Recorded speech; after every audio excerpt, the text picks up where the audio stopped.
هديه ولم يجعل له عوجا والصلاة والسلام على رسوله المصطفى وعلى آله وصحبه ومن اقتدى ثم أما بعد.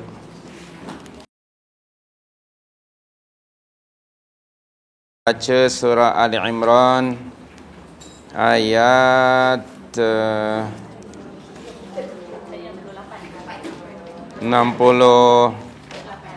ya penjelasannya ya.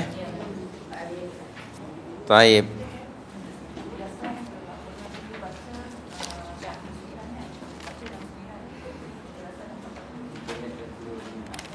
Kita jelaskan dahulu qauluhu ta'ala ayat yang ke-68 ya.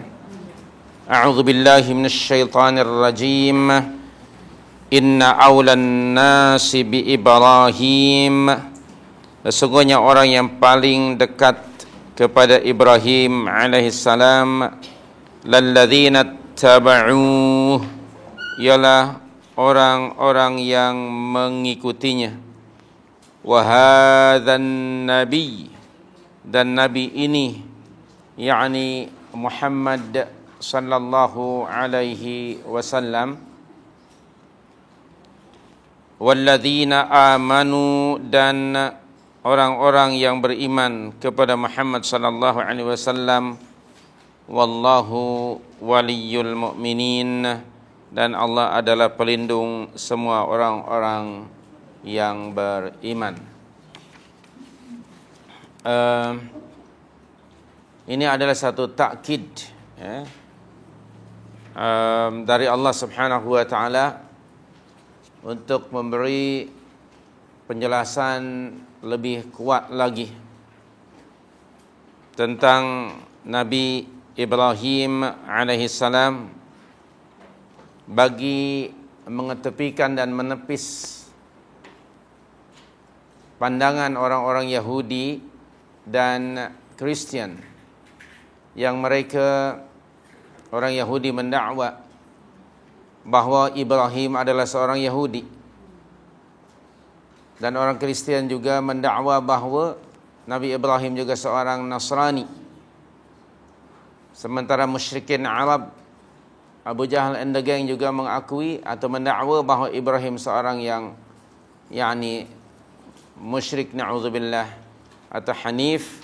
Maka Allah Subhanahu wa taala merad atau membantah pandangan mereka itu, bahwa yang sebenarnya Ibrahim adalah hanifa muslima wa ma kana minal musyrikin. Itu pada ayat 67, dan ayat 68 sebagai takkid dari Allah bahawa ahaqqun nas bi Ibrahim wa nusratihi, orang yang paling berhak, orang yang paling dekat kepada Ibrahim dan orang-orang yang menolongnya, yang mengikutinya adalah orang-orang yang beriman kepada keesaan Allah Subhanahu wa taala yang tiada sekutu baginya. Orang-orang yang berhak dan lebih dekat kepada Ibrahim dan mengikutinya adalah orang-orang al-mukhlisuna lahuddin, orang-orang yang mengikhlaskan agama hanya semata bagi Allah Subhanahu wa taala. Maka disebut di sini alladzina taba'u, orang-orang yang berittiba', bukan beribtida', ya. Orang yang mengikuti, ya, bukan mengada-adakan sesuatu yang tiada contoh daripada agama. Maka ayat ini menekankan tentang konsep ittiba', ya, mengikuti para rasul alaihi wassalatu wassalam. Dan di antara orang-orang yang berada pada ranking yang pertama untuk diittiba' ialah para rasul alaihi wassalatu wassalam. Dan Ibrahim merupakan abul anbiya. Okay. Inilah ranking pertama kelompok manusia yang patut kita berittiba' kepada mereka. Kama qala ta'ala di dalam surah An-Nisa ayat 69. Bismillahirrahmanirrahim. May yuti'illaha wal rasul fa ulaika ma'al ladzina an'ama Allahu 'alaihim terdiri dari yang pertama minan nabiyyin was-siddiqin wasyuhada was-salihin wa hasuna ulaika rafiqa. Ranking yang pertama di situ ialah minan nabiyyin, di kalangan para nabi. Itulah orang-orang yang patut kita ikuti, yang kita ittiba' kepada mereka. Dan di kalangan umat Islam, yakni merujuk pada kita, orang yang lebih berhak dan paling hampir mengikuti Ibrahim adalah hadzal nabi. Wa hadzal nabi, dan nabi ini yakni maksudnya ialah Muhammad sallallahu alaihi wasallam. Dialah orang yang aulan nas bi Ibrahim. Nabi sallallahu alaihi wasallam. Dan juga bukan hanya nabi tetapi walladzina amanu, dan juga orang-orang yang beriman bersamanya. Walladzina amanu ma'ahu, orang-orang yang beriman bersama Nabi sallallahu alaihi wasallam. Di kalangan para sahabat ridwanullahi alaihim ajma'in. Kemudian tabi'in diikuti dengan tabi'un tabi'in wa tabi'ihim ila yaumiddin. Kama qala ta'ala di dalam surah 48 ayat 29. Bismillahirrahmanirrahim.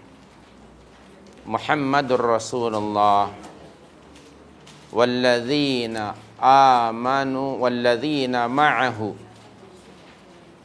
asyidda'u 'alal kuffar rahama'u bainahum.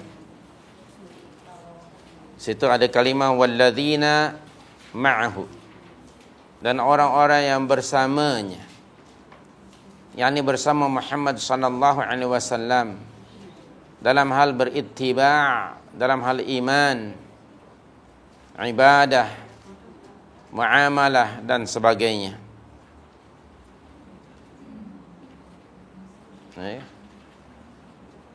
Jadi orang yang berhak, orang yang berhampir kepada Ibrahim ialah orang-orang yang mengikuti atau meniti jalannya, manhajnya, tariqahnya, yaitu orang-orang yang hidup pada zaman Nabi Ibrahim alaihissalam, dan siapa saja yang datang selepas mereka, yang penting mereka itu mengikuti jalan atau manhaj dan tariqah Ibrahim alaihissalam. Dan mereka itu adalah para hunafa, muslimun, bukan orang-orang musyrikun.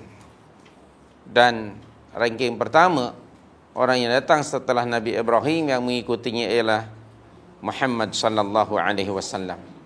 Dan walladzina amanu ma'ahu, orang-orang yang beriman bersamanya. Semoga saya dan anda sekalian termasuk dalam kelompok itu. Amin. Dan jalan yang ditinggalkan oleh Ibrahim alaihissalam telah diikuti oleh Muhammad sallallahu alaihi wasallam.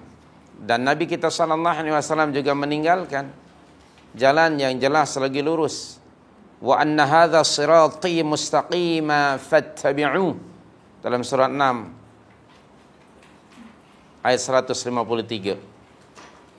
Wa anna hadza sirati mustaqima fattabi'u wa la tattabi'us subul fatafarraqu bikum an sabilihi dzalikum wassaqum bihi la'allakum tattaqun.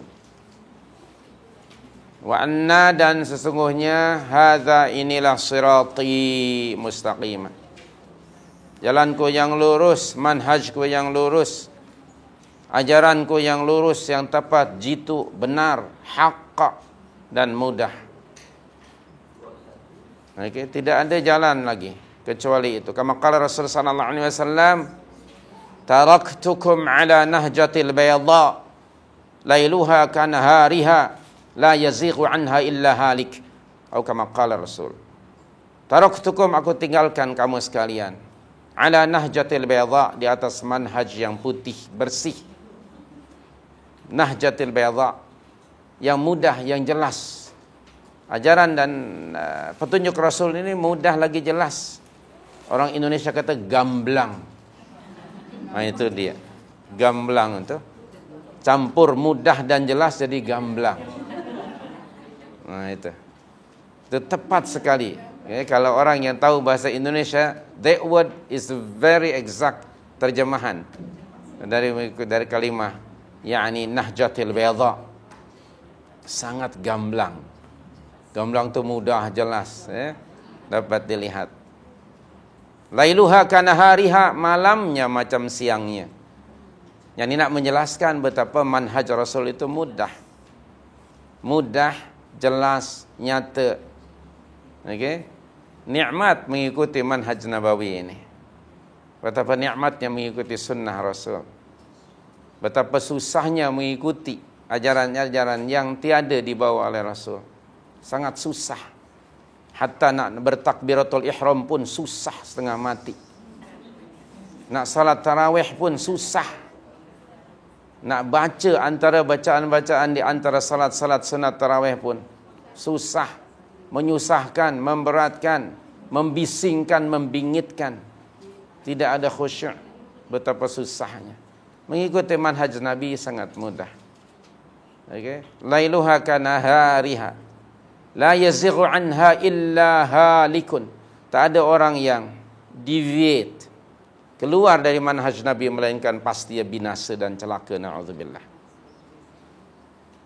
So, tidak ada pilihan bagi kita illa littiba' kecuali mengikuti. La bukan ibtida', membuat-buat sesuatu yang baru. So, ittiba' bukan ibtida'. Bersihkan diri kita daripada bid'ah, daripada ibtida' dan ikuti sunnah Nabi sallallahu alaihi wasallam. Yang patut dibersihkan lebih dahulu itu sebetulnya sebelum yang lain-lainnya. Jadi dalam konteks ibadah, Ramadan yang akan datang adalah peluang terbaik bagi kita untuk menilai kembali ibadah kita. Apakah ibadah-ibadah tersebut benar-benar telah mengikuti contoh Nabi sallallahu alaihi wasallam atau masih ada di sana kotoran-kotoran yang tiada diajarkan oleh Rasul. Ingat, na'udzubillah, kita akan dari termasuk golongan orang yang wujuhu yawma idzin, wajah-wajah yang pada hari itu yakni khasyi'ah, amilatun nasibah. Mereka bukan tidak bekerja, bukan tidak beramal, amilatun nasibah. Amalannya banyak tetapi tidak diterima oleh Allah. Ini kerana amalan-amalan itu campur aduk dengan ibtida', dengan bid'ah. Pastikan bukan small matter. Ini kerana setiap amalan yang kita lakukan akan didedahkan oleh Allah, dan tiap-tiap Rasul yang pernah diutus kepada umatnya akan dipanggil oleh Allah sebagai saksi ke atas amalan-amalan umatnya itu. Sama ada amalan itu sesuai dengan apa yang diajarkannya ataupun tidak. Dalam surah 4 ayat yang ke berapa? 31 ke atau 41? Coba tengok dahulu. Fakaifa 41. Fakaifa idza ji'na min kulli ummatin bisyahid wa ji'na bika ala haula'i syahida. Surah 4 ayat 41, surah An-Nisa. Tengok bahagian kedua dari ayat itu. Wa ji'na bika ala haula'i syahida. Dan kami akan datangkan kamu wahai Muhammad sallallahu alaihi wasallam sebagai saksi atas amalan-amalan umatmu. Kata Abdullah bin Mas'ud radhiyallahu anhu yang membaca surah itu, apabila saya membaca surah An-Nisa hingga ayat 41, baginda kemudian memberi isyarat supaya saya berhenti membaca dan baginda menangis. Lalu setelah reda ditanya, kenapa ya Rasulullah? Nanti pada hari kiamat Allah akan memanggil aku untuk menyaksikan amalan-amalanmu. Dan aku akan memberikan persaksian secara jujur. Jika sekiranya amalanmu mengikuti apa yang aku ajar, maka berbahagialah kamu. Jika tidak, aku akan katakan, ya Allah, saya tidak mengajarkan perkara itu. Maka celakalah kamu. Wal'iyadzubillah. Oleh itu kita tidak akan pernah bosan untuk mengingatkan diri kita, diri saya dan kita semuanya, untuk membersihkan amal ibadah kita daripada bid'ah-bid'ah, dan kita hanya berittiba' kepada Rasul. Kerana dia implikasinya sangat besar sekali di akhirat nanti. Jadi kalau nak beramal, pastikan jangan beramal hanya mengikut hawa. Pastikan ianya berittiba' kepada apa yang dicontohkan Rasul, walaupun amalan itu melingkari sedikit, tetapi ittiba' itu nilainya sangat besar. So Ramadan adalah peluang yang sangat baik untuk kita menilai. Kita berharap semoga Allah Subhanahu wa taala menyampaikan kita ke bulan Ramadan seperti mana Rasulullah berdoa, Allahumma barik lana fi Rajabin wa Sya'ban wa ballighna Ramadan. Semoga kita disampaikan Allah ke bulan Ramadan. Kerana ada hamba-hamba Allah yang mungkin ajal kematiannya sudah sampai kepada mereka hingga tidak sampai ke bulan Ramadan yang mubarak ini. Maka anda dan kita, saya, semua kita mesti bersedia gembira menghadapi Ramadan dan bersedia dengan persediaan spiritual aspect, bersedia untuk meningkatkan ibadah, bukan menambah juadah. Okey. Taib, syahrul Ramadan adalah syahrul ibadah, bukan syahrul juadah. Okey. Biarkan badan berkurangan berat badan itu, tetapi menambahlah iman dan amal kita. Jangan sebaliknya. Badan malah bertambah berat, okey? Sementara barangkali iman dan amal berkurangan. Pastikan bajet Ramadan anda berkurangan. Jangan seperti tahun-tahun yang lalu. Lupakan kehidupan material. Untuk sebulan ini sebagai latihan, tingkatkan spiritual aspect. Tayyib. So, kita balik lagi pada perbincangan kita di sini. Ittiba' tadi, lalladzina ittaba'uhu hadzal nabi walladzina amanu, dan orang-orang yang beriman bersamanya. Mereka itu adalah ahlul tauhid, ahlul haqq. Dan di hujung ayat, wallahu waliyul mu'minin, dan Allah adalah wali, pelindung, penolong orang-orang mukminin, ay nasiruhum. Allah adalah penolong mereka.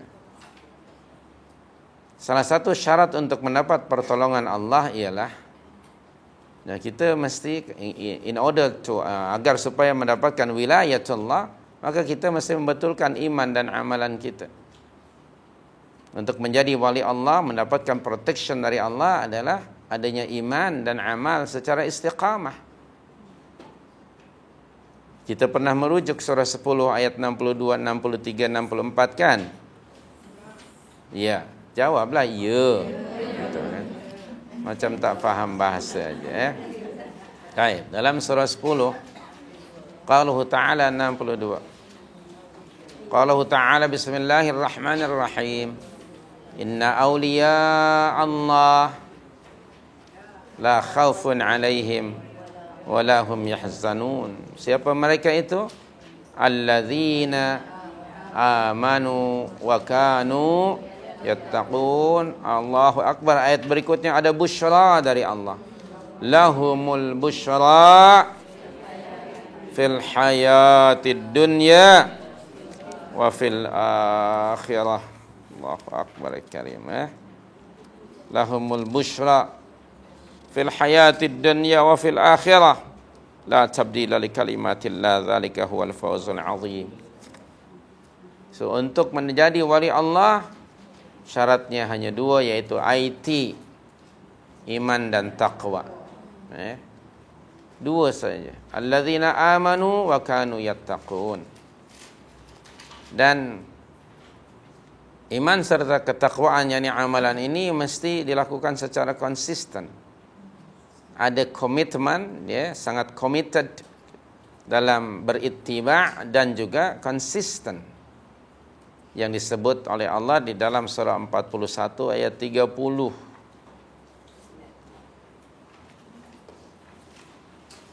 Surah Fussilat. Bismillahirrahmanirrahim. Innal ladzina qalu rabbuna Allah thumma istaqamu tatanazzalu alaihimul malaikah alla takhafu wa la tahzanu wa abshiru bil jannati allati kuntum tu'adun nahnu awliya'ukum fil hayatid dunya wa fil akhirah walakum fiha ma tashtahi anfusukum walakum fiha ma tad'un nuzulan min ghafurir rahim. Inilah dia wilayah Allah fid dunya wa fil akhirah. Iman dan istiqamah. Tidak ada iman tanpa amal. Dan amalan mesti dilakukan secara konsisten. Pastikan amalan itu ittiba'un nabi dan dilakukan secara konsisten. Mudah-mudahan kita menjadi muslim yang istiqamah. Kita berlindung kepada Allah daripada menjadi MSS, Muslim syok sendiri, ataupun menjadi muslim musiman, seasonal muslim. Okay, itu bahasa Indonesia musiman, yakni seasonal. Menjelang Ramadan saja, bila bulan Ramadan dia nampak IT-nya barangkali. Wallahu alam ya. Dan selepas Ramadan mungkin berhenti di situ sebab season ibadah sudah habis. Ada di kalangan umat Islam. Bila bulan Ramadan mereka menghentikan semua jenis maksiat. Dan mereka tahu itu syahrul ibadah. Habis saja Ramadan maka mereka kembali kepada maksiat. Na'udzubillah min dzalik. So wallahu waliyul mu'minin. Nak mendapatkan wilayatullah ataupun nusratullah mesti memenuhi syarat itu. Sama ada sebagai individu atau sebagai family, apalagi sebagai umat. Tidak mungkin nasrullah akan turun tanpa dipenuhi syarat-syaratnya itu. Tidak mungkin. Semua kita mengharapkan mendapatkan nusrah, bantuan dari Allah Subhanahu wa taala. Kalau nak mendapat bantuan dari Allah, penuhi syarat-syarat yang telah ditetapkan oleh Allah Subhanahu wa taala. Ikuti Quranic standard. Ada piawaiannya untuk mendapatkan nusratullah itu. Dan Allah sudah berjanji bahwa Allah Subhanahu wa taala akan memberikan pertolongan, bantuan kepada hamba-hambanya yang mukminin, bukan muslimin. Nusratul mu'minin kepada orang-orang yang beriman, yang mereka telah memenuhi semua kriteria yang ditetapkan oleh Allah Subhanahu wa taala. Antara lain tentu saja imanan shadiqah kepada Allah, kepada Rasul, dan apa-apa yang patut dia, wajib dia imani. Dan kemudian diaplikasikan iman itu dalam bentuk ketaatan yang tidak berbelah bagi, dengan cara tentu saja melaksanakan apa yang Allah perintahkan dan meninggalkan apa yang Allah larang. Sudahkah anda punya senarainya, perintah-perintah Allah itu dan larangannya? Diam maknanya sudah. Coba anda buat senarai. Awamirillah wa nawahihi, perintah-perintah Allah dan larangannya. Ramadan barangkali adalah peluang terbaik bagi anda untuk menyenaraikan awamirillah, perintah-perintah Allah, dan nawahihi, larangan-larangannya. Senaraikan. Kalau kita belum punya senarainya, tidak mungkin kita akan mentaatinya. Okay? Senaraikan perintah Allah yang ada hubung kait dengan seluruh aspek kehidupan kita, serta akidah, ada ibadah, ada muamalah. Okay? Bercakap bagaimana menurut piawaian Al-Quran. Perintah Allah dalam percakapan. Dan larangan, apa percakapan yang dilarang oleh Allah. Berpakaian apa yang diperintah, pakaian mana yang dilarang, pergaulan dan sebagainya. Coba senaraikan. Seluruhnya itu ada di dalam Al-Quranul Karim. Kerana Al-Quran diturunkan tibyanan likulli syai'in kama qala ta'ala dalam surah 16 yang ayat yang ke-89 ya. So tibyanan likulli syai'. Maka bayan min Allah itu coba senaraikan Mungkin anda akan menyenaraikan misalnya awamirillah itu, yakni dari sudut yang pertama al-wajibat, perkara-perkara yang diwajibkan oleh Allah Subhanahu wa taala. Kemudian yang keduanya nanti apa perkara-perkara yang digalakkan, dianjurkan. Kemudian larangan-larangannya mana al-muharramat, perkara-perkara yang diharamkan oleh Allah.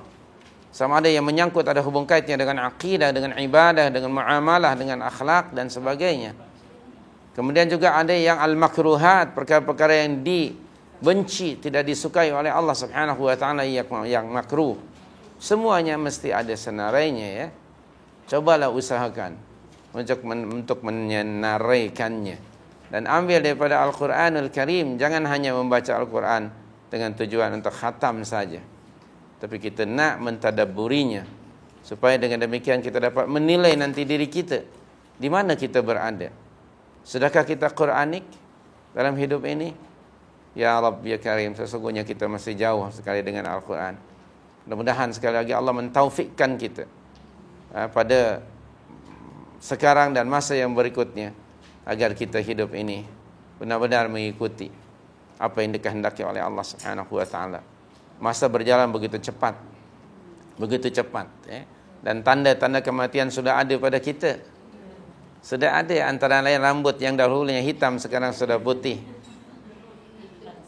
Kulit yang dahulunya pejal sekarang sudah kedut dan keriput. Badan yang dahulunya tegak sekarang sudah macam huruf dal, sudah bongkok. Belum jadi waw, sudah bongkok. Fizikal yang dahulunya badang sasa sekarang. Ya Rabb ya Karim. Ini semuanya adalah tanda-tanda. Gigi yang dahulunya lengkap sekarang tinggal 2 saja. Mengalahkan rabbit. Allahu Akbar. Ada 2 aja. Ya Rabb, itu semuanya tanda-tanda yang disampaikan oleh malaikat malakul maut kepada Nabi Dawud alaihissalam. Kerana Nabi Dawud pernah berpesan, wahai malakul maut, sebelum datang ajal kematianku, tolong kamu bagi tahu kepada aku tanda-tandanya. Ketika datang malakul maut, Nabi Dawud bertanya, wahai Nabi Dawud, ajal kamu sudah tiba, akan aku cabut. Kenapa anda tidak memberitahukan kepada saya tanda-tanda awal? Kata malakul maut, bukankah sudah datang kepada kamu? Badan kamu yang dahulunya tegap sekarang sudah bongkok.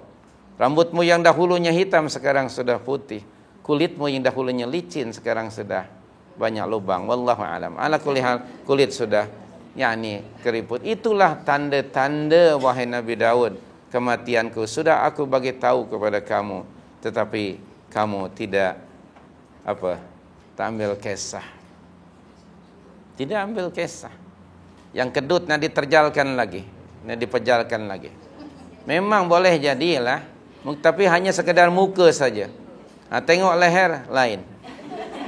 Memang muka sajalah.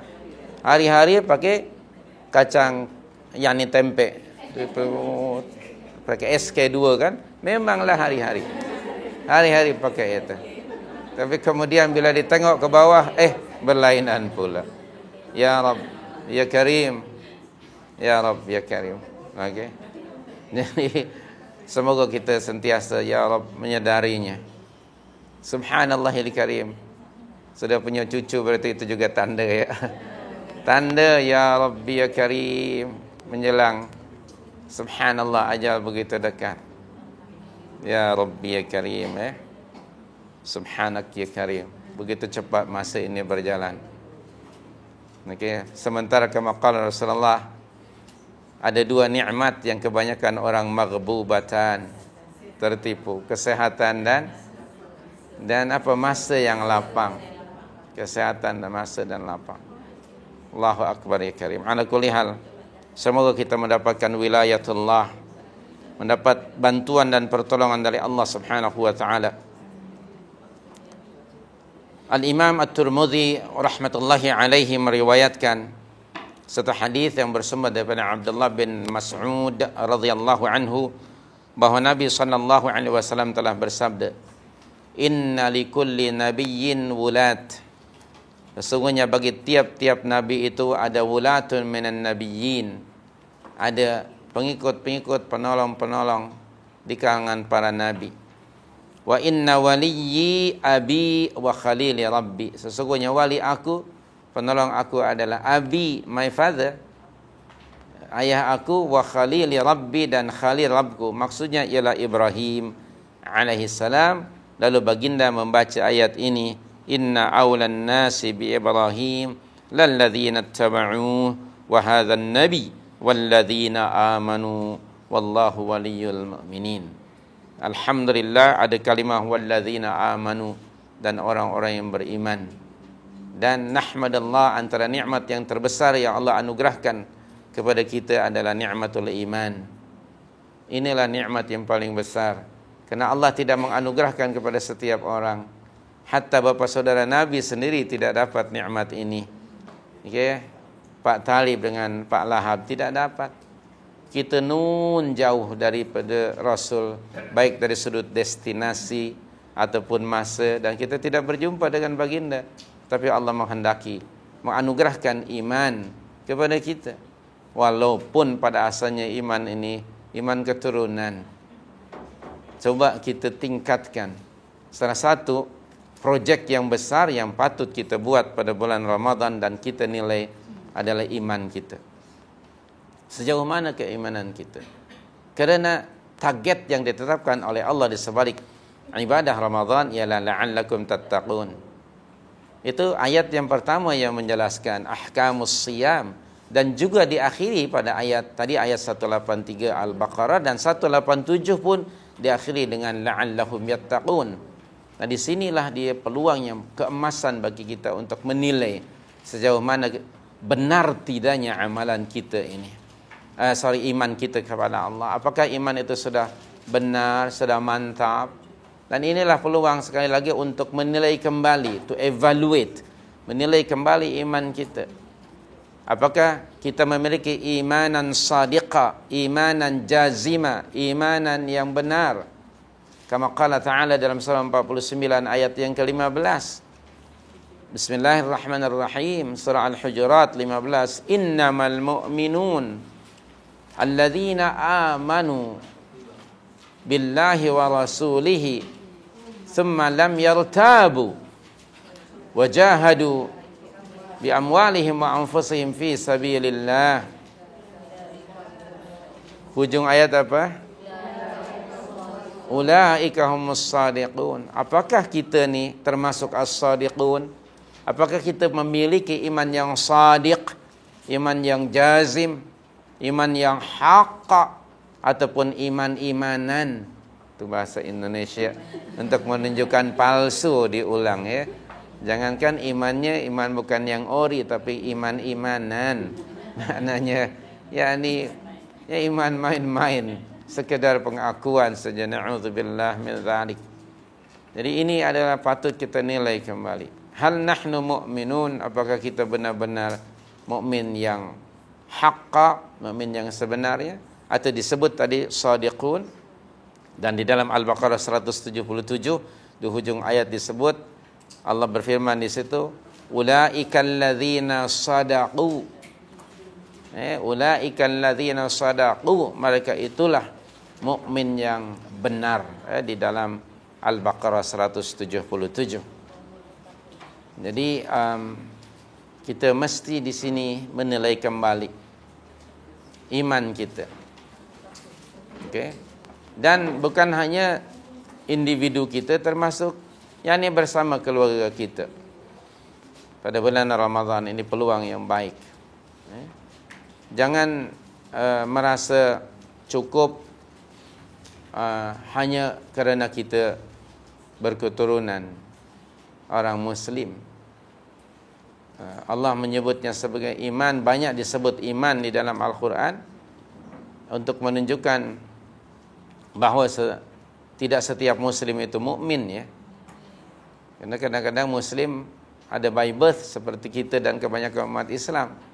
Tapi iman itu yang perlu dinilai kembali dan di-upgrade ya, kualitinya, agar kita dapat mencapai target takwa tadi itu. Dan oleh itu sama ada dalam konteks ibadah puasa atau siyam, Nabi ada menyebut man shoma ramadhana imanan wahtisaban ghufira lahu ma taqaddama min dhanbihi. Dan dalam menggalakkan untuk ihya Ramadan, menghidupkan malam-malam Ramadan, baginda menyatakan man qama ramadhana imanan wahtisaban ghufira lahu ma taqaddama min dhanbihi. Dan dalam mencari Lailatul Qadar juga baginda menyatakan man qama Lailatul Qadri imanan wahtisaban. Berpuasanya mesti kerana iman, qiyam Ramadannya mesti kerana iman, dan begitu juga qiyam pada malam-malam Al-Qadar pun mesti imanan wahtisaban. Nabi sangat menekankan perkara ini, imanan wahtisaban. Ini karena mungkin ada orang yang berpuasa tidak karena sebab imannya yang mendorong untuk dia berpuasa, hanya karena mungkin rutin tradisi tiap tahun itu saja. Mungkin orang berpuasa kerana dia tidak mendapati gerai-gerai makan dibuka di siang hari. Daripada dia sekalian lapar, baik dia niat puasa, barangkali begitu. Ada juga orang berpuasa tujuannya untuk mengurangkan berat badan. Mungkin saja dia berpuasa juga tapi niatnya untuk menguruskan badan. Misalnya, maka bukan lillah tapi lil badan. Atau mungkin orang berpuasa untuk tujuan yang lain, yaitu bimbang ditangkap oleh Majlis Agama Islam dan dimasukkan dalam van jenazah.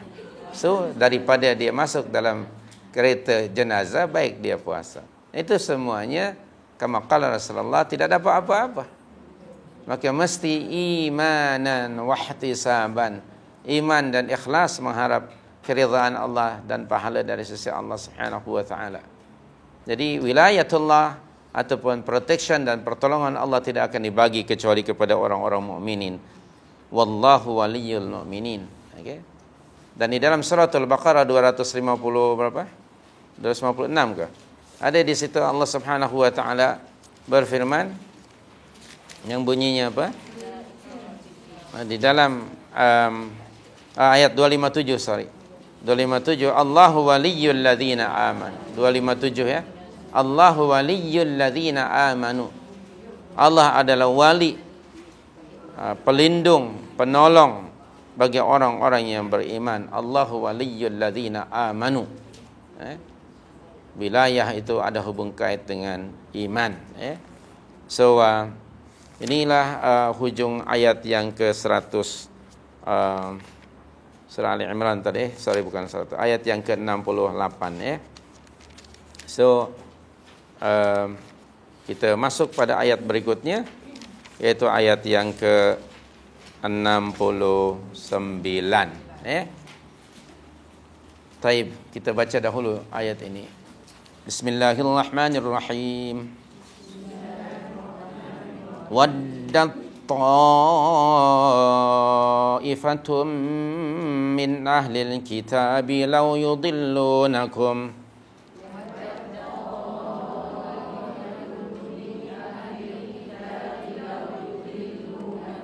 wa ma yudilluna illa anfusahum wa ma yash'urun.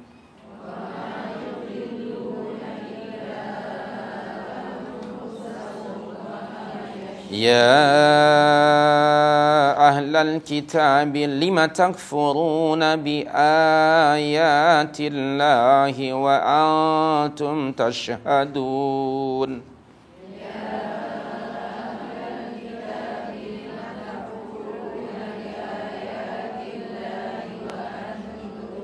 Ya ahlal kitab lima talbisuna al-haqq bil batil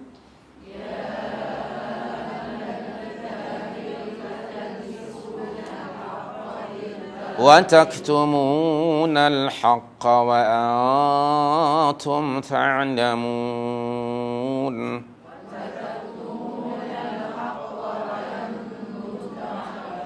Wa qalat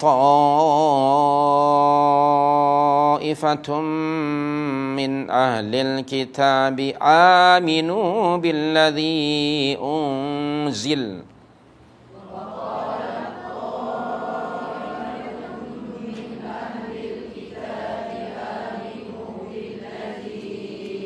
آمنوا بالذي أنزل على الذين آمنوا وجه النهار واكفروا آخره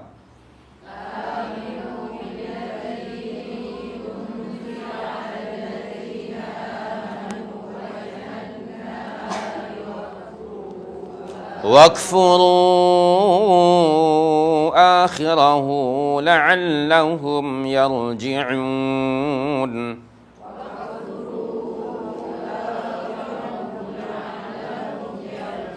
ولا تؤمنوا إلا لمن تبع دينكم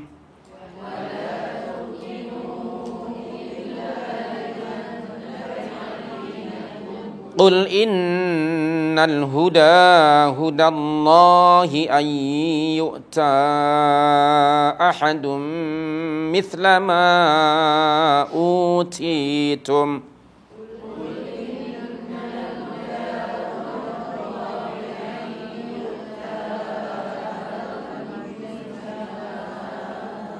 أن يؤتى أحد مثل ما أوتيتم أو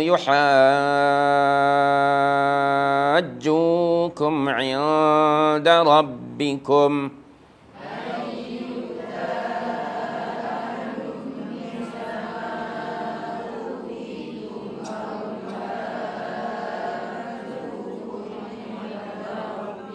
قل إن الفضل بيد الله يؤتيه من يشاء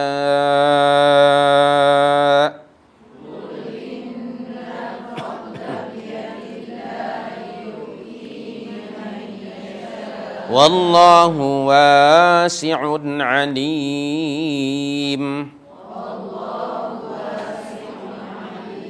يختص برحمته من يشاء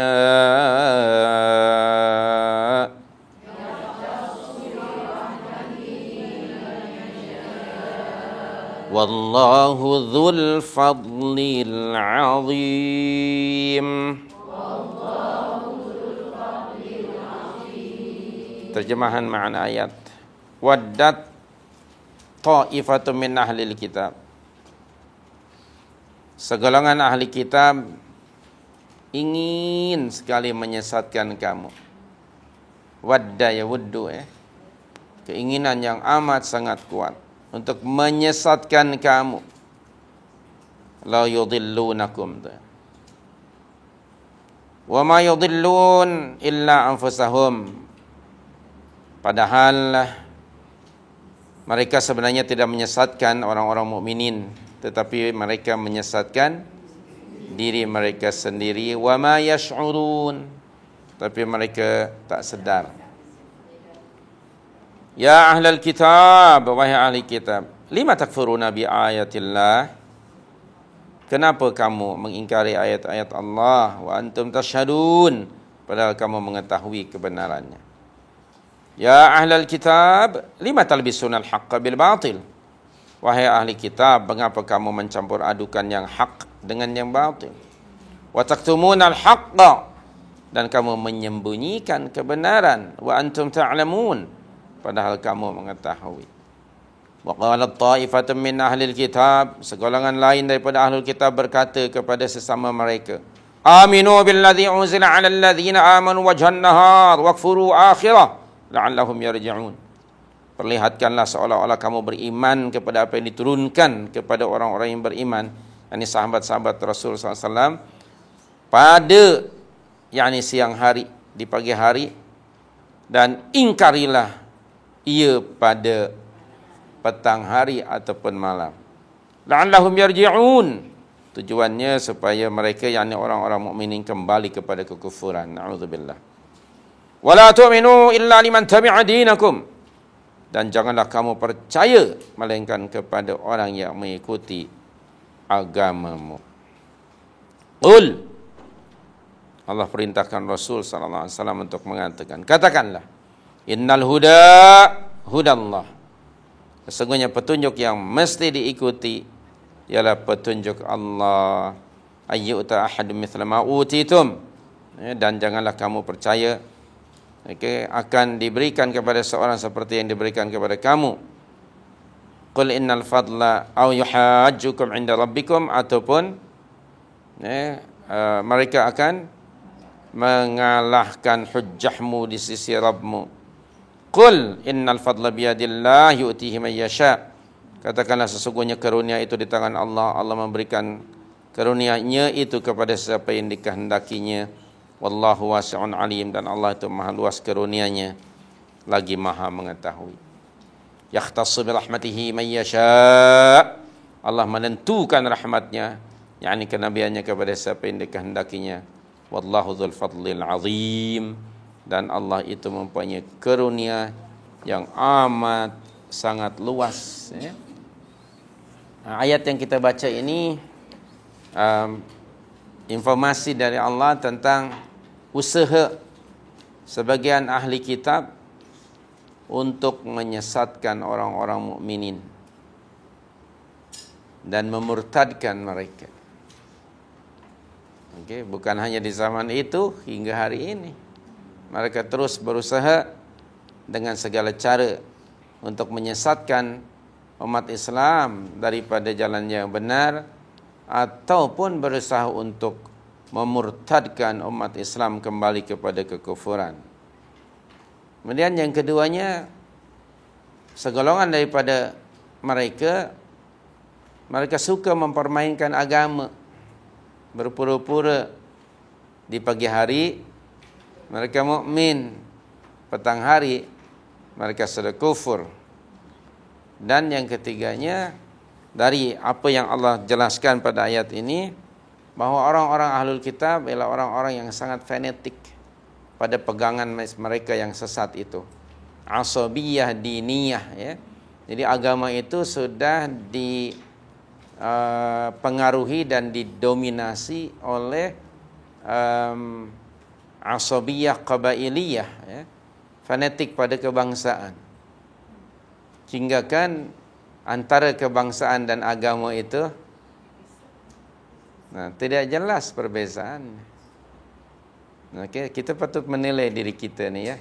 Kita dalam golongan Nusantara, Melayu Nusantara. Memang ada keunikan bagi saya, ya. Unik sekali di Malaysia Barat ini, tiap Melayu itu Muslim. Tidak ada satu bangsa yang sinonim dengan agama kecuali di Malaysia ini, yaitu Melayu. Tidak ada bangsa yang lain. Itu unik. Tapi keunikan itu pun perlu dinilai kembali. Kerana kadang-kadang, minta maaf, ya, nilai-nilai kesukuan atau kebangsaan lebih dominan dibandingkan dengan nilai agama. Ataupun kadang-kadang, entah kita sedar atau tidak, agama masih mengikut pada tradisi, kebiasaan. Atau beragamanya pun berasaskan kepada kebiasaan ataupun tradisi. Hingga kadang-kadang susah nak membezakan ini ibadat ataupun adat. Kita susah. Kadang-kadang tidak mampu membezakan antara ibadat dan adat, kerana dua-duanya begitu rapat dan melekat hingga kita pun terikat begitu ketat, tapi tidak macam ketupat lah. Ala kulli hal, ya, ni subhanallah, kita perlu membezakan, antara kebangsaan dengan agama, Kerana ayat ini, walaupun ayat ini ada hubung kait dengan karakter ahlul kitab, baik itu Yahudi ataupun Kristian, tetapi itu hanya sebab nuzul.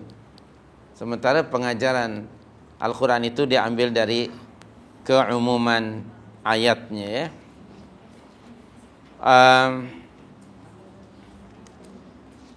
Keterangan selanjutnya tentang ayat yang kita baca ini ya.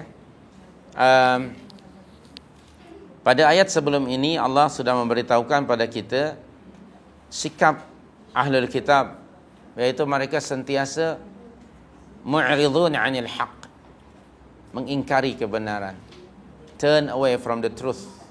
Itu sikap orang-orang ahlul kitab.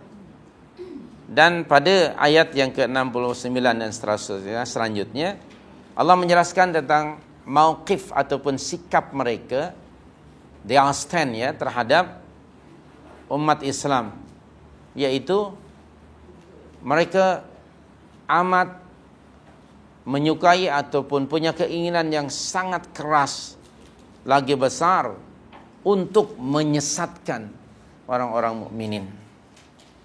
Allah memberitahukan kepada kita mauqif mereka terhadap umat Islam. Kalau ayat sebelum ini, mauqif itu maknanya sikap, stand mereka terhadap agama, terhadap Islam, terhadap kebenaran. Ayat 69 ini sikap mereka ke atas atau terhadap orang-orang mukminin. Okay? Jadi orang-orang yang beragama Islam ini yang jadi sasaran mereka.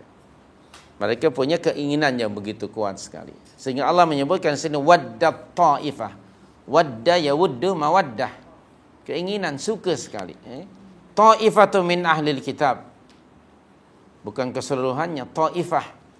Sebagian kecil daripada ahlul kitab, antaranya ialah dari golongan ahbar mereka, pendeta-pendeta mereka, ataupun untuk orang Yahudi, ulama Yahudi disebut apa?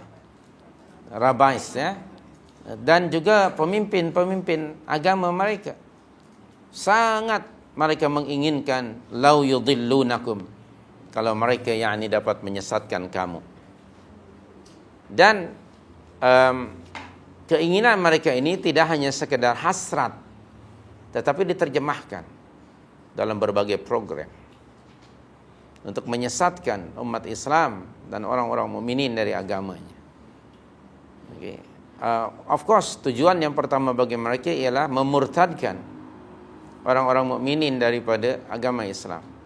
Itu memang ranking yang pertama lah. Yang kedua, kalaupun tidak murtad, disesatkan daripada ajaran yang benar.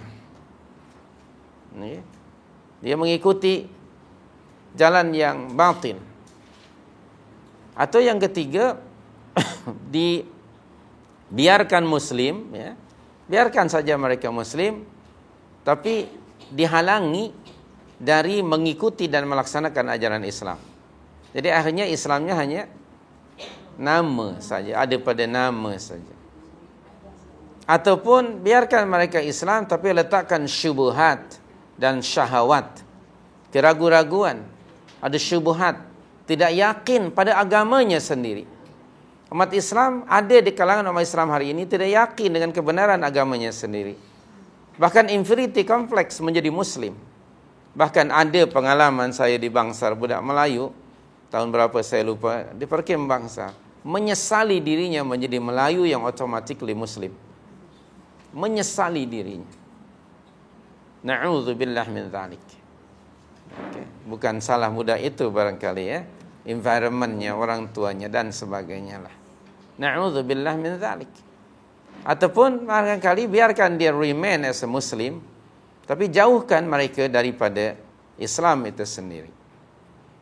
Biarkan mereka punya Al-Quran, tapi halangi mereka dari memahaminya. Halangi mereka dari mengikutinya. Ini usaha-usaha yang various, macam-macam. Al-Quran dimiliki, Al-Quran dibaca, halangi mereka dari memahaminya. Bagi tahu pada mereka bahawa sesusah-susah bahasa di atas muka bumi ini adalah bahasa Arab. Itu. Sedang Al-Quran kan bahasa Arab. Letakkan di minda mereka, bahasa yang paling susah dipelajari di atas muka bumi adalah bahasa Arab. Itu ada di minda anak jajah semuanya. Bila sudah ada susah, maka mood untuk mempelajari bahasa Arab maka tidak ada. Tidak ada di waktu kita masa kecil dan remaja. Timbul ada tahu bahasa Arab lepas pencen, baru ingin belajar bahasa Arab. Betul? Fasubhanallahil karim. Padahal mempelajari bahasa itu yang paling efektif waktu kecil. Masa kecil. Okey. Saya ada seorang sahabat, karena istrinya orang Arab, dia anaknya bahasa Arab, bahasa Inggris, bahasa Melayu, dan pembantunya orang Jawa, bahasa Jawa. Jadi 4. Subhanallah, karena masih kecil.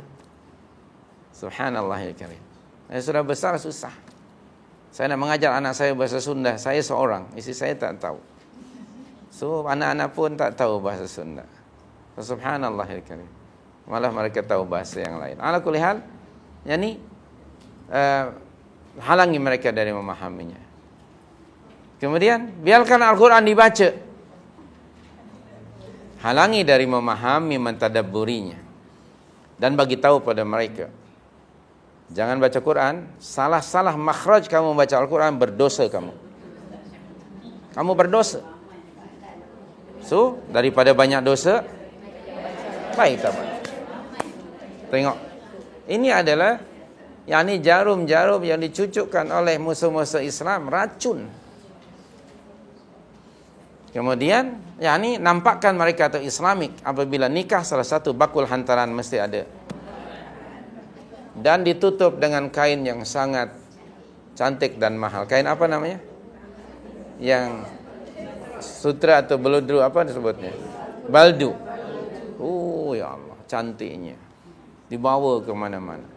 Tanda dia sebagai Muslim ialah membawa dalam bakulah hantaran yang 7 dulang atau 9 dulang atau 11 mesti ada Al-Quran.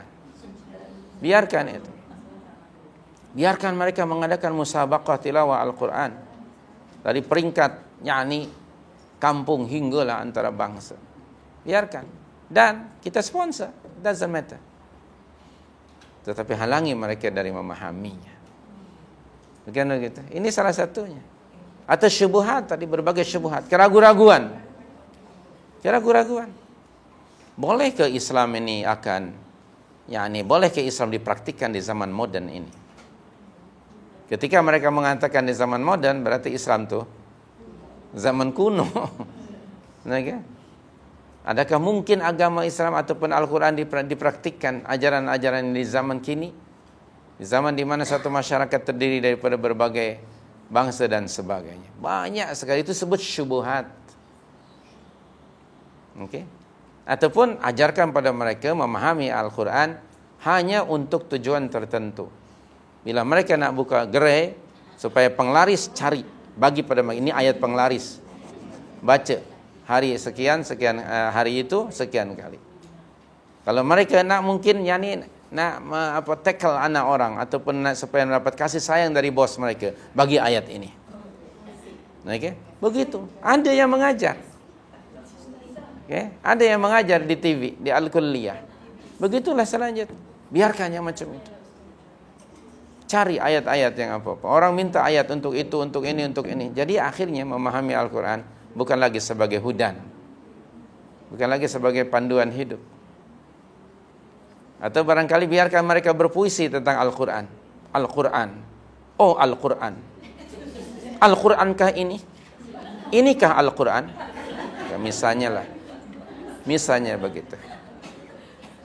Mari kita gali rahasia Al-Quran untuk kita jadikan pedoman. Biarkan. Sekedar bersaja. Baik, sekedar begitu. Baik. Yani itu semuanya termasuk tadi adalah cara-cara idlalul muslim, menyesatkan. Okey, yang pertama tadi ialah memurtadkan, irtidad, idlal. Okey, kemudian tadi ada syubhat. Okey, dan syahwat. Kemudian tashkik. Tadi tashkik maknanya menjadikan umat Islam ini ragu-ragu terhadap agamanya sendiri. Okey, tashkik menjadikan mereka ragu-ragu. Daripada syak, tashkik. Ragu-ragu terhadap agamanya, terhadap Al-Quran Al-Karim dan semua ajaran agama. Ini semuanya cara-cara. Ataupun yang berikutnya ialah lalaikan mereka. Okay? Dilalaikan umat Islam daripada agamanya sendiri. Dengan berbagai-bagai bentuk hiburan umpamanya dan sebagainya yang bersifat dunyawiyah. Atau buat program-program supaya umat Islam yakni tidak menggunakan masanya seefektif mungkin, sebaliknya menggunakan masa pada perkara-perkara yang disebut lagha. Perkara yang lagha sama ada berupa nanti budaya, hiburan, muzik ataupun sukan. Biarkan begitu. Habis masanya hanya untuk perkara-perkara yang disebut lagha. Padahal Allah sudah menyebut dalam surah Al-Asr, wal 'asri innal insana lafi khusrin illa alladhina amanu ila akhiril ayat. Masa amat sangat subhanallah kritikal bagi kita. Bagi kita sebagai mukmin, masa adalah hidup dan hidup untuk ibadah. Dan masa ini berjalan begitu cepat. Dari Ramadan ke Ramadan begitu cepat kan? Subhanallahil karim. Rasanya Ramadan yang lalu masih ada di minda kenang-kenangan. Okey? Bagaimana kita makan yakni kuih-muih. Okey? Ramadan yang lalu masih ingat di mana Anda membeli badak berendam? Kalau Anda masih ingat. Badak tidur, badak lari, macam-macam badak. Baru saja. Subhanallahil karim. Ya Rabbi ya Karim. Masih ingat, rasanya cepat sangat. Masih terbayang ya Ramadan yang lepas itu. Subhanallah, di mana kita berbuka puasa dengan siapa dan semua masih terbayang. Begitu cepat. Ya Rabbi ya Karim. So, alangkah ruginya mereka yang membiarkan masanya berlalu. Padahal Rasul sudah mengingatkan kita dalam berbagai hadis. Antara lain kama qala Rasul sallallahu alaihi wasallam, la tazula qadama 'abdin. Tidak akan berganjak dan bergeser kaki seorang hamba, seorang manusia nanti pada hari akhirat, sebelum Allah bertanya kepadanya 4 pertanyaan. Yang pertama ialah tentang masa yakni syabab dia, masa muda dia. Antara lain masa muda dia, bagaimana dia menghabiskan masa muda. Subhanallahil karim. Apabila seseorang baru saja lahir hingga usia barangkali 12 ataupun 13 15 tahun, kosong, blank, belum ada obligation, belum ada taklif. Mula dia usia 15 tahun hinggalah 40 tahun. Itu masa sudah ada record di situ. Masa seseorang dikenakan religious obligation. Sudah ada rekodnya bagi dia. Masa itu akan dipertanyakan oleh Allah. Dan masa remaja begitu cepat berlalu. Kita belajar waktu itu. Okay? Dari usia 15 tahun hingga 40 tahun barangkali, atau 25 tahun lah. Kita belajar. Akan ditanya oleh Allah. Bagaimana kamu menggunakan dan menghabiskan masa remaja kamu? Anda semua pernah remaja? Tidak? Alhamdulillah. Okay? Semua kita pernah remaja. Akan ditanya oleh Allah. Bagaimana menghabiskan masa remaja? It's critical, masa remaja. Okey, bagaimana kehidupan orang selepas usia dia dewasa akan ditentukan oleh apa yang dia gunakan masa remajanya. Masa remaja itu sangat menentukan dan memberikan kesan pada kehidupan seseorang. Bagaimana dia melaksanakan dan melakukannya. Subhanallahil karim. Sangat kritikal. Masa remaja akan ditanya oleh Allah. Kalau sudah dia berlalu akan ditanya oleh Allah tentang masa hidupnya, bagaimana dia menghabiskan masa hidup dia. Hidup kita ni usia umat Muhammad SAW sekitar 60-an. 60 tahun ini tidak semuanya kita gunakan untuk beribadah. Dipotong 15 tahun sebelum akil balik, baki 45. Kemudian kita tidur 1/3. Kalau usia saya, Anda 60 tahun, kita tidur 20 tahun. Itu tidur yang formal. Yang formal. Ada tidur-tidur yang yakni di kelas umpamanya mendengar khutbah. Itu ada tidur lagi yang lain. Subhanallah. Bayangkan, bahkan mungkin ada orang memandu pun dia sambil tidur. Subhanallah, ala kulli hal 20 tahun. Tolak 60 dengan 20, baki 40. Tolak tadi 15 tahun, berapa? Ya Rabbi ya Karim. Berapa masa yang sangat produktif? Maka la fi khusrin illa alladhina amanu wa 'amilus shalihat. Jangan ada masa yang berlalu tanpa yakni melakukan sesuatu. Nilailah, karena ini amanah dari Allah. Bukan panjang dan pendek usia seseorang, tapi how do we spend it? Kemana? Itu Allah akan bertanya. Bagaimana kamu menghabiskan masa hidupmu? Kemudian tentang hartanya, akan ditanya dari mana dan bagaimana, kemana dia membelanjakan. Kemudian yang berikutnya tentang kesehatannya kan. Okey. Ilmunya, tentang ilmu pengetahuan. Ilmunya, bagaimana dia menggunakan ilmu itu. Artinya, dari keempat-empat perkara ini, hendaknya hidup kita ini dihubung-kaitkan dengan akhirat. Remaja kita dihubung-kait dengan akhirat. Masa hidup kita dihubung-kait dengan akhirat. Harta kita pun harus dihubung-kaitkan dengan kehidupan akhirat. Demikian juga ilmu. Masalahnya, siapa di antara kita ketika kita mencari harta, rezeki itu dihubung-kait dengan akhirat? I think most of the people, they do not realize. They do not relate it with the hereafter. Most of them. Tidak ada dalam mindanya. Demikian juga hidup ini tidak dihubung-kaitkan dengan akhirat. Padahal ia ada hubung kait dan sangat erat sekali. Kalau itu Nabi menggalakkan kepada kita, menganjurkan agar kita menggunakan masa dan apa juga yang Allah Subhanahu wa taala anugerahkan kepada kita untuk tetap dia mendatangi kita selepas kita mati. Ada 3 perkara yang kita semua tahu. Yang pertama, sedekah jariah. Ketika Anda memiliki harta, adakah harta itu Anda hubung-kaitkan dengan akhirat? Hingga akan mendorong Anda untuk membuat investment di akhirat. Sedekatun jariyah.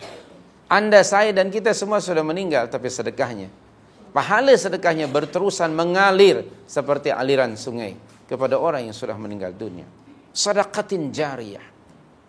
Berapa banyak yang kita allocate-kan untuk melakukan investment di akhirat dari harta yang sekian banyak. Subhanallah. Ketika ini barangkali rugilah orang yang tidak menghubung-kaitkan hartanya dengan akhirat. Sangat rugi. Oleh itu, ulaika humul khasirun. Kalau mereka tidak dihubungkan dengan akhirat, kama qala ta'ala dalam surah 63 ayat 9. Ya ayyuhalladzina amanu, la tulhikum amwalukum wala auladukum an dzikrillah. Wa may yaf'al dzalik fa ulaika humul khasirun wal 'iyadzu billah. Wal 'iyadzu billah. Ala itu wa anfiqu mimma razaqnakum min qabli an ya'ti ahadakumul maut ila akhiril ayat. Surah 63 ayat 9, 10 dan 11. Kemudian yang kedua adalah hadis tadi selepas sedekah jariyah, au ilmun yuntafa'u bihi. Ilmu yang dimanfaatkan. Allah menganugerahkan kepada kita ilmu. Allah akan bertanya, bagaimana kamu menggunakan fima 'amila bihi? Apa yang kamu amalkan, lakukan dengan ilmu itu? Ini amanah dari Allah. Kita ajarkan. Orang yang telah mengajar, guru kita yang telah mengajar kita sudah meninggal, dan kita mengamalkan ilmu itu, subhanallah, dia mendapatkan pahala berterusan dari ilmu yang nafi' itu. Dia akan mendapatkan subhanallah pahala yang banyak. Macam istilah hari ini yaitu multi level marketing. Dia akan dapat. Kalau seorang mengajar kepada muridnya ada 10 orang, muridnya yang 10 orang mengajar lagi kepada 10 kali 10 kali 10, subhanallah. Orang yang pertama itu, ya Allah, ada tak semangat pada kita? Ilmu yang Allah anugerahkan pada kita untuk disebarkan, untuk menjadi aktivis dakwah, menjadi da'i. Kita mesti melakukan semuanya itu untuk kebaikan kita juga setelah mati nanti, di dunia dan juga setelah mati. Ilmun yuntafa'u bihi. Ilmu yang diambil manfaat. Biarlah kita berjasa dengan itu. Dengan ilmu yang sahih, yang diciduk daripada Al-Quran dan Sunnah Nabawiyah. Diajarkan kepada orang lain. Maka itu jangan kedekut untuk sharing knowledge. Kama qala Rasul SAW, ada 2 perkara yang kamu mesti iri kepada orang itu. Iri hati. Harta yang dibelanjakan pada jalan Allah. Orang yang dianugerahkan Allah harta, dan dia terus dengan hartanya itu membuat investment di akhirat, kamu patut iri. Atau orang yang dibagi oleh Allah, yakni karunia ilmu, yang dia membacanya, mengkajinya, mengajarkan pada orang, melaksanakannya, kamu juga patut iri kepada orang macam itu. Hanya itu 2 yang dihalalkan. Dan yang ketiganya ialah waladin salihin yad'u lahu. Allah menganugerahkan kepada kita anak-anak. Ada tak di minda kita bahwa anak itu merupakan aset bagi kita? Dia aset untuk melakukan investment in this world as well as the hereafter. Yang anak itu dididik oleh ibu dan bapanya menjadi waladun salihun yad'ulah. Anak-anak yang saleh akan selalu berdoa kepada Allah bagi kedua ibu bapanya. Maka syukurilah nikmat ini bagi mereka yang dianugerahkan harta, dianugerahkan pula anak-anak. Bawa dan gunakan itu sebagai modal untuk kita melakukan investment di akhirat nanti. Nah, maka kesimpulannya kaitkan seluruh kehidupan ini dengan akhirat. Dan orang-orang non-muslim, musuh-musuh kita, akan memang menghalangi umat Islam dari menghubungkan kehidupan mereka dengan akhirat. Maka ramai umat Islam yang maghbun, syok dengan hidupnya di sini. Hidupnya tidak ada lain hanya sekedar berseronok. Yatamatta'un wa ya'kulun. Hidupnya hanya itu, enjoyment and eating. They are like cattle, even worse. Di dalam surah 47 ayat yang keberapa itu? Okey. Ayat yang ke-12 ke? Walladzina kafaru yatamatta'un wa ya'kulun kama ta'kulul an'am wan naru mathwan lahum. 47 ayat 12. Okey? Dan orang-orang kafir hidupnya hanya apa? Tamattu' dan enjoyment and eating. Tamattu' dengan apa sajalah dunia. Dengan rumah, dengan kapet, dengan curtain, dengan apa saja. Dengan kereta, dengan kasut, dengan macam-macam. Semuanya hanya enjoyment. Makan angin, keluar angin, naik angin, segala macam angin. Ya Rabbi ya Karim. Maka bahkan mandi pun mandi angin. Subhanallah. Ada, saya pergi ke Jambi, sebelum sampai ke Suralangun, ada mukim namanya mandi angin. Saya terperanjat, orang sini hebat betul nih. Mandinya pun angin, rupanya nama mukim, kecamatan mukim, mandi angin. Subhanallah, nasib baik tak naik angin. Fa'ala kulli hal, itulah hidup mereka. Dan bukan hanya orang kafir di kalangan umat Islam. Hanya sekadar itu saja. Saya semalam mengiringi rakan-rakan dari Yayasan Ulul Albab mahasiswa dan mahasiswi di KL Central. Di atas kita bagi makan mereka lunch. Di bawah itu tengah ada menara menari. Sedang menari-nari. Sedang menari kebudayaan. Saya perhatikan pada anak-anak. Coba anda perhatikan. Ada apa Ustaz Safwan? Tengok yang di bawah itu yang sedang menari. Kenapa mesti menari mensaksikan orang macam itu? Perhatikan. Mereka itu bangsa apa? Agama apa? Semua mukanya Melayu. Yang melatihnya dan lain sebagainya. Lelaki perempuannya bukan mahram. Bergaul. Bebas. Dan tengok cara berpakaian mereka. Ini ada satu kemungkaran. Satu kemungkaran. Dan dilalaikan. Hidup hanya sekedar seronok. Kalau anda berkawan, pastikan cari kawan-kawan bukan hanya sekedar untuk berseronok. Penting mencari kawan ini, mencari environment. Yang suka kepada kebaikan. Cari kawan-kawan seperti itu. Jangan hanya sekedar berseronok. Ramai kawan-kawan yang tahu mungkin ada kelas-kelas pengajian tapi dia tidak mau. Bukan begitu? Benci kepada ilmu. Na'udzubillah min dzalik. Maka anda bersyukur kepada Allah kerana anda diberikan taufik oleh Allah untuk suka akan ilmu. Anda datang ke sini. Tidak ada yang merugi walaupun you spend untuk tol, untuk minyak dan sebagainya. You spend it in the cause of Allah. Wa ma tunfiqu min syai'in yuwaffa ilaikum wa antum la tuzlamun. Itu dalam surah yang ke-8 ayat 60. Do not worry, whatever you spend in the cause of Allah, Allah will subhanallah recompense. Allah akan balas dengan kebaikan yang lebih daripada itu. Baik. So ini 3 perkara itu jangan dilalaikan. Jangan hanya sekadar makan saja. Maka bulan Ramadan ialah bulan untuk mengurangi makanan dan minuman. Dan bahkan menurut sunnah Nabi Ramadan, kama qala Rasulullah, man fattara shaiman, siapa yang memberi makan pada orang yang sedang berpuasa, maka baginya pahala dari pemberiannya itu dan juga pahala orang yang dia bagi makan tanpa mengurangi pahalanya sedikit pun. Ini sunnah Nabi. Konsep open house, kalau boleh digunakan istilah itu, mengikut sunnah Nabi adalah during Ramadan, not after Ramadan. Mengikut sunnah YB after Ramadan. Ikut sunnah Nabi during Ramadan. Which sunnah are you going to follow? Okay, the choice is in your hand. Taib. Feed. Bagi makan orang yang sedang berpuasa. Tentu saja waktu berbuka puasa. Okay. Man aftara sa'iman, atau afattara sa'iman, memberi futur, berbuka puasa kepada orang yang sedang berpuasa, walaupun seteguk air. Mari kita berlumba-lumba untuk melakukan itu. Bagi makan kepada orang yang sedang berpuasa. Ini sunnah nabawiyah. Open your house to during Ramadan. Okay. Ini masa Ramadan dikunci pula. Okay. Syawal barulah nak menunjuk. Na'udzubillah min dzalik. Na'udzubillah min dzalik. Jangan jadi penghalang pula, penyebab mungkin orang tidak menunaikan puasa sunat pada bulan Syawal pula. Kerana ada rakan-rakan kadang-kadang tidak sempat puasa Syawal. Kenapa? Demi memenuhi ini jemputan. Subhanallah. Makan. Okay. Makannya jamak takhir kadang-kadang. Ini pada bulan Syawal. Okay, subhanallah. Dalam makan ni kan hanya ada jamak, tak ada qasar ya. Ini barangkali lah. Qasar tu hanya dalam salat.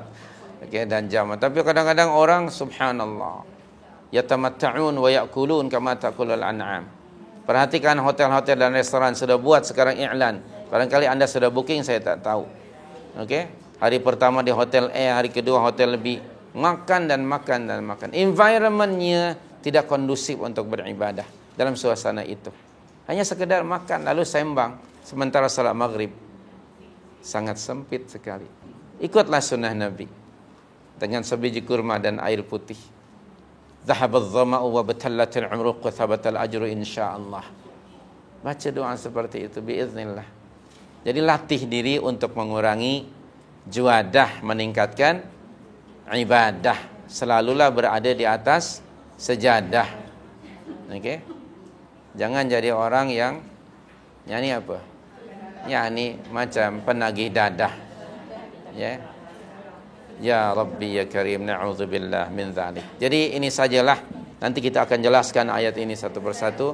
Dan sebelum itu, karena kita menjelang Ramadan nanti, saya harap anda membaca doa apabila kita melihat anak bulan ya, di mana anak hilal ya, ataupun ini yang Rasul sallallahu alaihi wasallam mengajarkan kepada kita di dalam buku kumpulan doa ini, yaitu nombor doa yang ke berapa? 63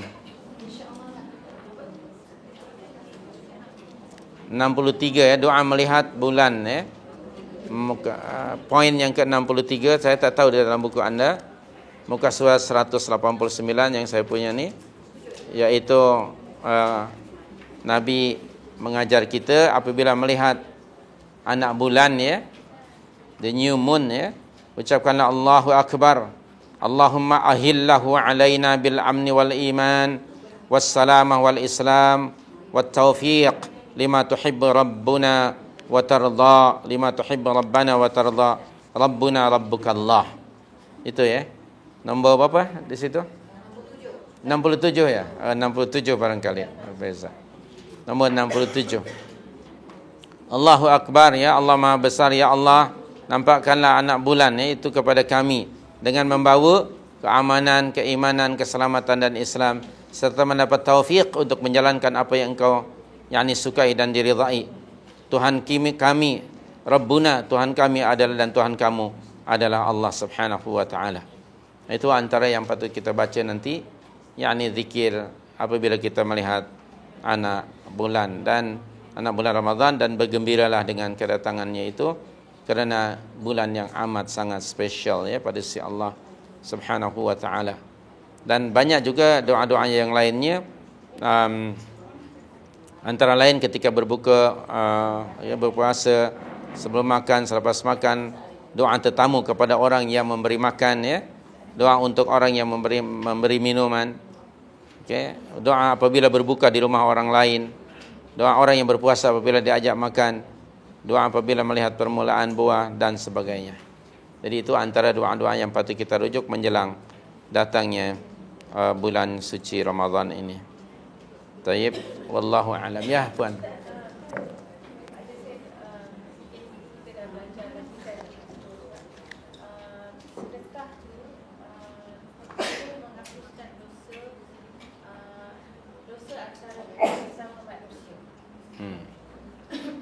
Dia merupakan kifarah ya bagi dosa-dosa antara si fulan itu dengan Allah Subhanahu wa taala. Kepada manusia kita mesti meminta keampunan ya. Dan dengan rahmat Allah minta maaf kepada manusia, dan kepada dengan rahmat Allah kalau kita punya kesalahan yakni datangi orang itu saling memaafkan. Itu yang afdal. Atau dengan rahmat Allah kadang-kadang ada amalan-amalan yang saleh yang boleh expired kesalahan, sama ada antara seseorang dengan Allah ataupun dengan sesama manusia Dan hendaknya kita harus saling memaafkan antara satu dengan yang lainnya, karena sebagai insan kadang-kadang mungkin kita melakukan kesalahan ke atas saudara kita tanpa kita sedari.